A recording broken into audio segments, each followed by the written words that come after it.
వినాయక నవరాత్రి ఉత్సవాల సందర్భంగా ఏ రోజున చేయాలి, ఎలా చేయాలి ఈ సంవత్సరము, అలాగే ఈ సంవత్సరం గణపతి నవరాత్రుల నిమజ్జనం ఏ రోజున చేయాలి అని అందరూ చాలా మంది అడుగుతున్నారు. దానికి సమాధానం ఈ వీడియో.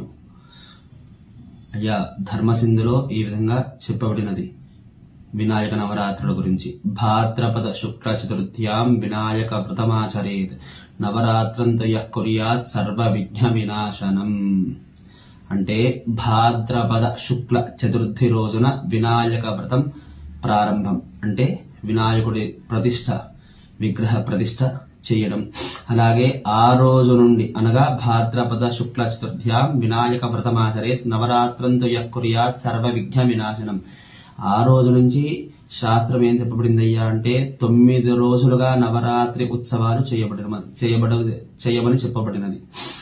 అంటే ఈ సంవత్సరం వినాయక చతుర్థి ఏ రోజున వస్తుంది అయ్యా అంటే 27వ తారీఖు 8వ నెల 2025 రోజున వినాయక చతుర్థి ప్రారంభం.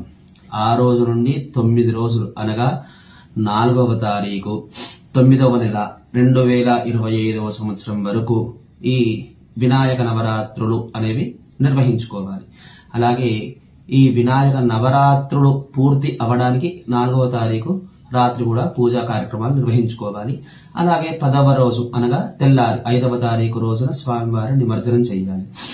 అలా కాదండి, మేము 11 రోజులు పెట్టుకుంటాం, 13 రోజులు పెట్టుకుంటాం, 15 రోజులు పెట్టుకుంటాం అనే వాళ్ళకి చిన్న విషయం చెప్తున్నాను, వినండి. ఈ సంవత్సరం సంపూర్ణ చంద్రగ్రహణం ఉన్నది, మన భారతదేశంలో కనిపిస్తూ ఉన్నది కూడా.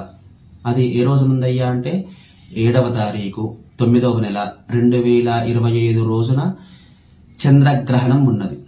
అయితే ఈ చంద్రగ్రహణానికి వినాయక నిమజ్జనానికి సంబంధం ఏమిటి అని అడగవచ్చు. చంద్రగ్రహణానికి ముందు గ్రహణ వేద అని ఉంటుంది. అలాగే చంద్రగ్రహణాని తర్వాత గ్రహణ శూల అని ఉంటుంది.